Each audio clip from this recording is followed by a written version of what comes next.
Hello and welcome to this presentation of the MAP, the Mondorf Autonomy Plan, which is the pedagogical concept of the secondary cycle at Mondorf International School. In the next couple of minutes, I will guide you through the main elements of our pedagogical principles and strategies, aiming at empowering our young people to become autonomous and responsible actors of their own personal as well as academic development. The MAP builds on the conviction that all young people are different and worthy to be accepted and supported individually in order to find and develop their interests. If it is indeed commonly accepted, what Robert Burns summed up in his famous 7 postulates, that no two learners progress at the same rate, are ready to learn at the same moment, using the same techniques, solving problems in exactly the same way, showing the same repertoire of behaviors, sharing the same interests, nor achieving the same goals through the same motivation, why then have them all undergo a one-size-fits-all school routine sanctioned by standardized evaluations?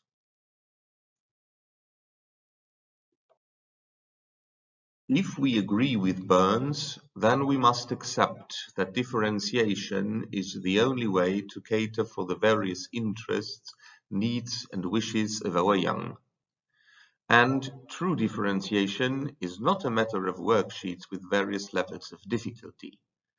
True differentiation needs a holistic approach and a Copernican revolution as compared to what most of us experienced in their own school days.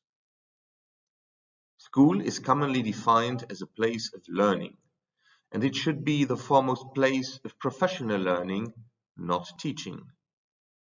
Therefore, the MAP is about learning. It stresses the learning processes and strategies of learning. By a unique, flexible use of time and space, as well as a multifaceted approach in the learning materials provided, the MAP allows for an unprecedented personalization of learning. The MAP builds on the individual levels of knowledge and competence in each learner and aims at identifying and fostering learners' strengths. The MAP encourages learners by providing opportunities for learning, by focusing on cooperative work, and by widely relying on a broad variety of both analog and digital media and tools. But the MAP also advocates a well-defined human approach. In the absence of traditional teaching situations, the MAP relies on personalized interaction and support, be it between learners themselves or with their teachers and school personnel. Finally, the MAP provides for various types of work organization and accompanies the young people on their way to developing their own personality and the transversal competencies necessary for their future personal, social, and professional life. So the MAP is not about teaching. It rather focuses on the learners and on their individual learning processes. It prioritarily aims at learning techniques and strategies allowing the organization of learning and its integration into more global contexts. Teachers no longer ask questions, nor even give the answers. They become facilitators, enablers, accompanying and facilitating the young in their learning, whilst being learners themselves.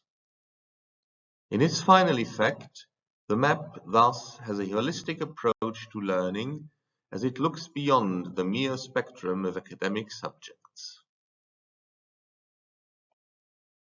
The MAP is about learning.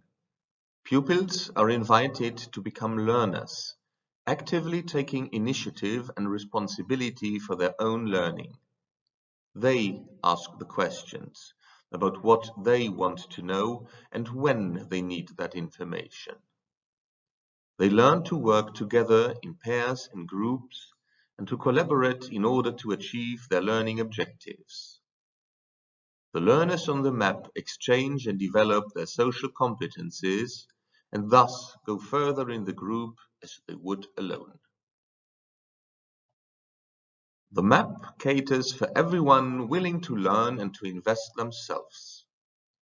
Whilst the young get to learn along their personalized learning path, the facilitators are there to assist, to guide, and to counsel. The flexibility of the EIMLB's academic context allows learners to develop different profiles according to their interests. Flexibility in the language and subject choice and in the choice of the learning materials adds to this personalization. Errors are considered as prime opportunities for learning. Learning missions with varied task levels allow for each learner to start at their level of knowledge and competence, and to bring them as far as possible. Elective tasks and a vast choice of extracurricular activities are meant to kindle interest and motivation. Let us also be aware that the young of today are the voters and deciders of tomorrow. Assuming such responsibilities and starting on such ventures needs an appropriate breeding ground to thrive.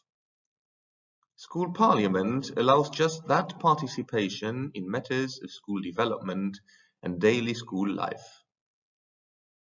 Each class has 2 delegates in School Parliament, and indeed, no decision is to be taken without counsel and consent from Parliament. Furthermore, Parliament may introduce their own suggestions and controls the compliance of the school community with its own principles. And there is even more to learning. It is about identifying and developing potentials.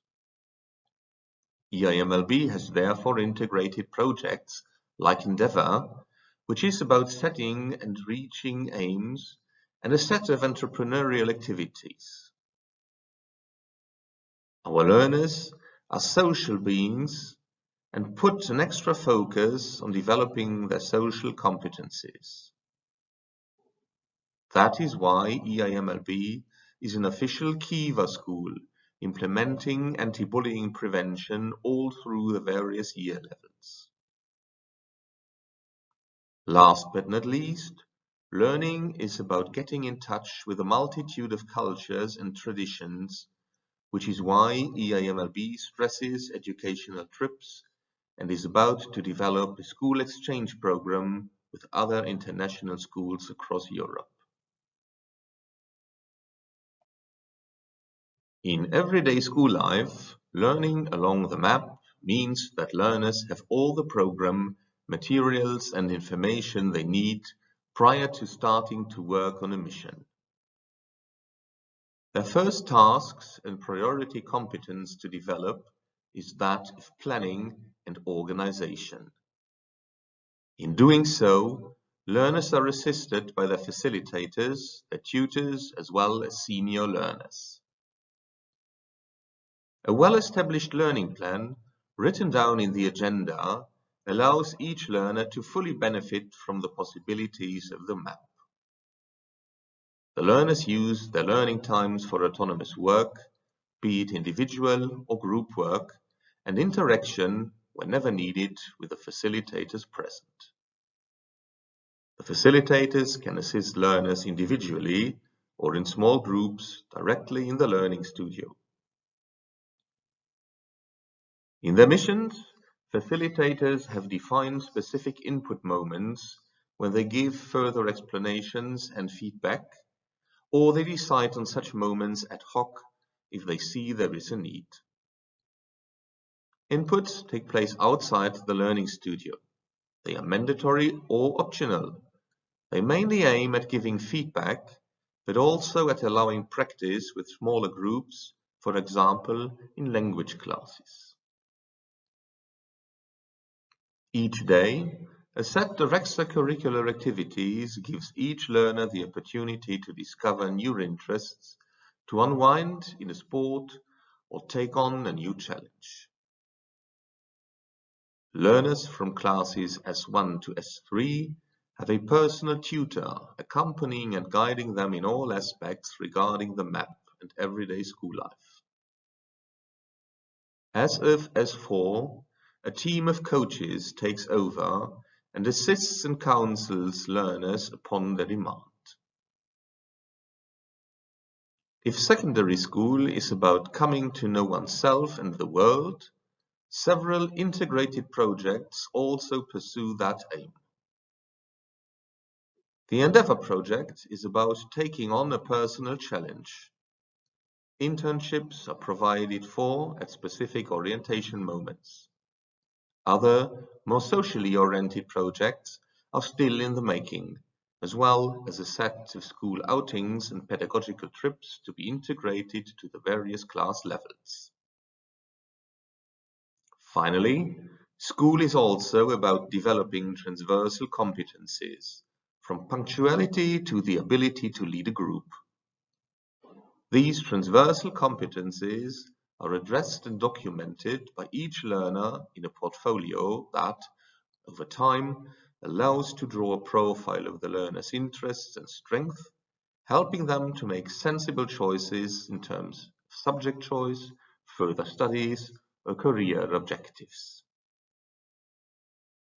Now, you might want to further know what an input is about. Basically, an input is a moment of interaction and exchange, usually based on learners' previous work. It can aim at giving feedback, pooling proposed solutions, or practicing a foreign language. Depending on its aims, an input will either be standing or sitting and taking no more than 15 minutes or an entire 45 minutes period. Inputs may be mandatory or optional, meant for a specific group of learners, or open to all. Inputs are not moments of teaching, as the number of learners is limited in order to allow everyone to become active. As said before, learners from S1 to S3 each have a personal tutor. Their weekly interaction mainly aims at developing Competence 5 of the European Key Competencies for Lifelong Learning, which is about personal, social, and academic learning and learning strategies in the context of the map.